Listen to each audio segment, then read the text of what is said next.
जब Dumbledore Snape को ये बताते हैं कि हैरी एक होक्रक्स है और वोल्डेमॉर्ट को मारने के लिए हैरी को भी मरना होगा, तब स्नेप डंबलडोर से ये सवाल करता है कि क्या उन्होंने इतने सालों तक हैरी की हिफाजत की, उसे जिंदा रखा ताकि वो सही वक्त पर उसकी बलि दे सके। तब डंबलडोर इस बात से डिनाई भी नहीं करते हैं और वो उस टॉपिक को ही चेंज कर देते हैं। पर अंत में डंबलडोर के कारण ही हैरी वोल्डेमॉर्ट को हरा पाया। लेकिन आखिर डंबलडोर का एक्चुअल प्लान क्या था? क्या उन्हें सच में हैरी की कोई भी परवाह नहीं थी? आज हम जानेंगे कि डंबलडोर ने हैरी और वोल्डेमॉर्ट को लेकर क्या प्लान किया था और उनके रियल इंटेंशंस क्या थे।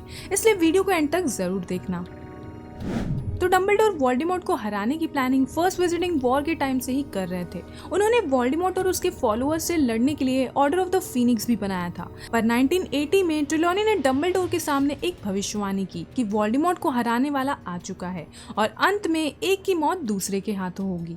इस भविष्यवाणी के बारे में पता चलते ही डंबलडोर ट्रेलॉनी को हॉगवर्ट्स में जॉब दे देते हैं ताकि वोल्डेमॉर्ट ट्रेलॉनी को कोई भी नुकसान ना पहुंचा पाए। स्नेप के थ्रू डंबलडोर को ये पता चलता है कि वोल्डेमॉर्ट हैरी को मारने वाला है। डंबलडोर पॉटर्स को सेफ रखने की पूरी कोशिश करते हैं, पर पीटर पेटिग्रू पॉटर्स को धोखा दे देता है और वोल्डेमॉर्ट को पॉटर्स की लोकेशन बता देता है। वोल्डेमॉर्ट जेम्स और लिली दोनों को ही मार देता है, पर जब वो हैरी पर किलिंग कर्स मारता है तब वो मंत्र उलट जाता है जिससे वोल्डेमॉर्ट ही नष्ट हो जाता है। क्योंकि लिली ने हैरी को बचाने के लिए अपनी जान दी, इसलिए हैरी को वोल्डेमॉर्ट के अगेंस्ट एक प्रोटेक्शन मिल जाती है, जिसकी वजह से वोल्डेमॉर्ट का मंत्र हैरी को छू तक नहीं पाता है और मंत्र उलट जाता है। पॉटर्स के मरने के बाद डंबलडोर जानते थे कि वोल्डेमॉर्ट एक दिन वापस जरूर आएगा और आज भले ही वोल्डेमॉर्ट ना हो, पर फिर भी हैरी सुरक्षित नहीं है क्योंकि वोल्डेमॉर्ट के डेथ ईटर्स शांत नहीं बैठेंगे। वो हैरी को कभी भी मार सकते थे, इसलिए हैरी को बचाने के लिए वो उसे उसकी आंटी पिटूनिया के घर पर छोड़ देते हैं और ब्लड चार्म जादू का इस्तेमाल करते हैं। पिटूनिया के अंदर भी लिली का ही खून था, इसलिए इस जादू की वजह से अब लिली का प्यार हैरी की रक्षा करेगा पिटूनिया के थ्रू।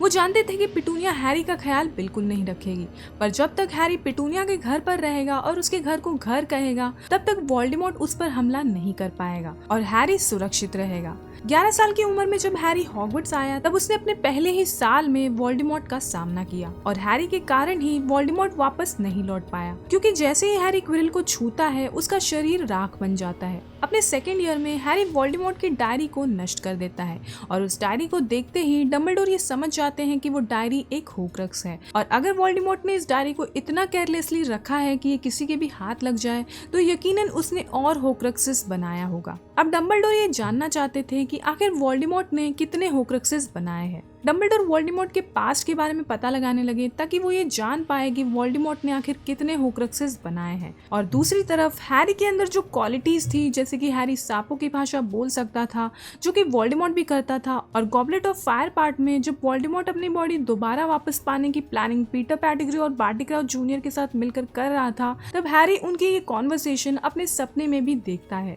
और तीसरी बात, जब भी वोल्डेमॉर्ट आसपास होता था हैरी के निशान में जलन होने लगती थी। इन सारी बातों से डंबलडोर ये समझ गए थे कि हैरी भी वोल्डेमॉर्ट का एक होक्रक्स है और वोल्डेमॉर्ट को मारने के लिए हैरी को भी मरना होगा, पर वो ये बात हैरी को नहीं बताते हैं। गॉबलेट ऑफ फायर पार्ट में वोल्डेमॉर्ट अपनी बॉडी वापस पाने के लिए हैरी के ही खून का इस्तेमाल करता है, क्योंकि उसे लगा कि लिली के प्रोटेक्शन चार्म की वजह से वो हैरी को छू भी नहीं पा रहा था। अगर हैरी का खून उसके अंदर भी होगा तो वो हैरी को आसानी से छू पाएगा और उसे मारना आसान होगा। वोल्डेमॉर्ट के लौटने के बाद डंबलडोर हैरी को इग्नोर करने लगे। वो हैरी से दूर रहने लगे क्योंकि हैरी वोल्डेमॉर्ट का एक होक्रक्स था। वोल्डेमॉर्ट हैरी के माइंड में कभी भी झांक सकता था और अगर वोल्डेमॉर्ट ऐसा करता है तो उसे डंबलडोर के प्लान्स के बारे में सब कुछ पता चल जाएगा। यही कारण था कि डंबलडोर हैरी से दूर रहने लगे थे।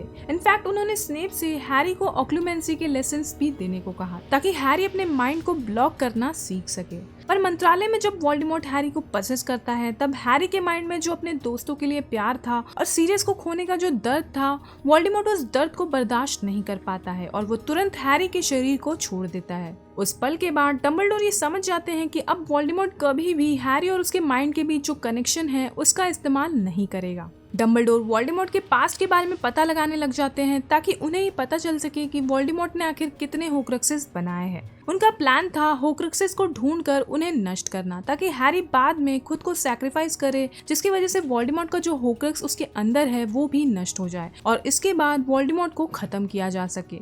हैरी का 6th ईयर शुरू होने से पहले गर्मियों में डंबलडोर गॉन्स के घर पहुंचते हैं, जहां पर उन्हें वो रिंग मिलता है।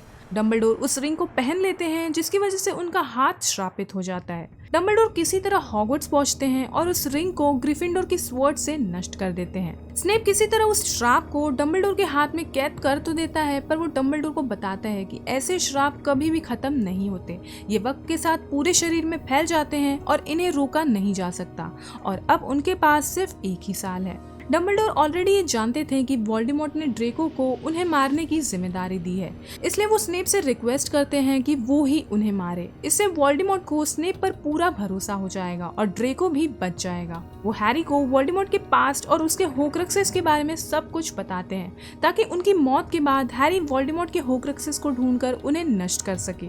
मरने से पहले वो स्नेप को ये भी बताते हैं कि हैरी भी एक होक्रक्स है और उसे ये बात तभी ही पता चलनी चाहिए जब वोल्डेमॉर्ट एकदम कमजोर हो जाएगा और उसे नगीनी के जान की फिक्र होने लगेगी। स्नेप डम्बलडोर से सवाल करता है कि क्या इतने सालों तक उन्होंने हैरी को सिर्फ इसलिए जिंदा रखा ताकि वो सही वक्त पर उसकी बलि दे सके।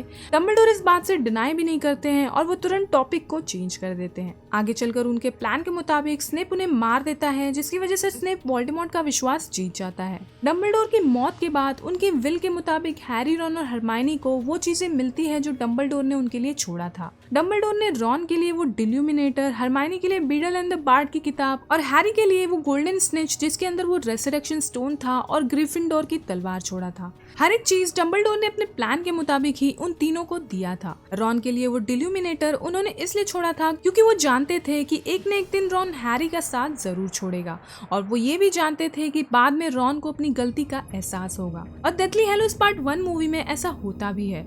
बाद में रॉन हैरी और हरमाइनी तक उस डिल्यूमिनेटर की वजह से ही पहुंच पाता है। डम्बलडोर हरमाइनी के लिए वो बीडल एंड द बार्ड की किताब छोड़ते हैं ताकि हैरी को डेथली हैलोज यानी कि मौत के तोहफों के बारे में पता चल सके। उन्होंने ये किताब हरमाइनी के लिए इसलिए छोड़ा ताकि हरमाइनी हैरी को स्लो डाउन कर सके। उन्हें लगा कि अगर हैरी को इन डेथली हैलोज के बारे में पता चल गया तो वो उन्हें हासिल करने में लग जाएगा। उन्हें लगा कि हैरी भी वही गलती करेगा जो कि कभी उन्होंने किया था। वो चाहते थे कि हैरी बस होक्रक्सेस खोजने में और उन्हें नष्ट करने में ही फोकस करे। उसे बस इन डेथली हैलोज के बारे में पता हो ताकि वक्त आने पर हैरी उस गोल्डन स्निच के अंदर जो रेसरेक्शन स्टोन है उसका इस्तेमाल कर सके। वो जानते थे कि हैरी को मरना ही होगा और वो रेसरेक्शन स्टोन उसकी मदद करेगा ताकि वो खुद को सैक्रिफाइस कर सके। वो जानते थे कि हैरी अंत में जिंदा बच जाएगा और उन्होंने ये बात हैरी को बताया भी था जब वो लिम्बो में हैरी से मिले थे। हैरी के बचने का कारण लिली का प्रोटेक्शन चार्म और वोल्डेमॉर्ट की एक सबसे बड़ी गलती थी। लिली का जो प्रोटेक्शन चार्म था वो हैरी के 17वें जन्मदिन तक एक्टिव रहने वाला था, पर वोल्डेमॉर्ट ने अपनी बॉडी वापस पाने के लिए हैरी के खून का इस्तेमाल किया, जो कि उसकी सबसे बड़ी गलती थी।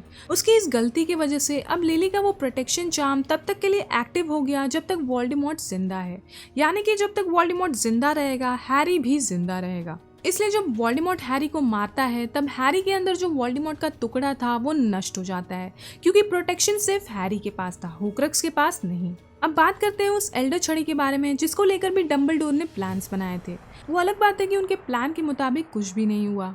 डम्बलडोर कभी नहीं चाहते थे कि ये एल्डर छड़ी किसी के भी हाथ लगे, वोल्डेमॉर्ट के हाथ तो बिल्कुल नहीं। उन्होंने स्नेप से ये रिक्वेस्ट किया था कि वक्त आने पर वो ही उनकी जान ले। डम्बलडोर जानते थे कि क्योंकि वो अपनी मौत खुद प्लान कर रहे हैं और उन्होंने खुद ही अपनी मौत स्नेप के हाथों तय की है, इसलिए उनके मरने के बाद भी वो एल्डर छड़ी उनकी ही रहेगी, जिसकी वजह से वो छड़ी फिर कभी किसी और की नहीं हो पाएगी। पर उस रात ड्रेको डम्बलडोर को डिसार्म कर देता है, जिसकी वजह से वो एल्डर छड़ी ड्रेको की वफादार हो जाती है। फिर उसके बाद मैल्फॉय मैनोर में हैरी ड्रेको को डिसार्म करता है और वो एल्डर छड़ी हैरी की वफादार हो जाती है।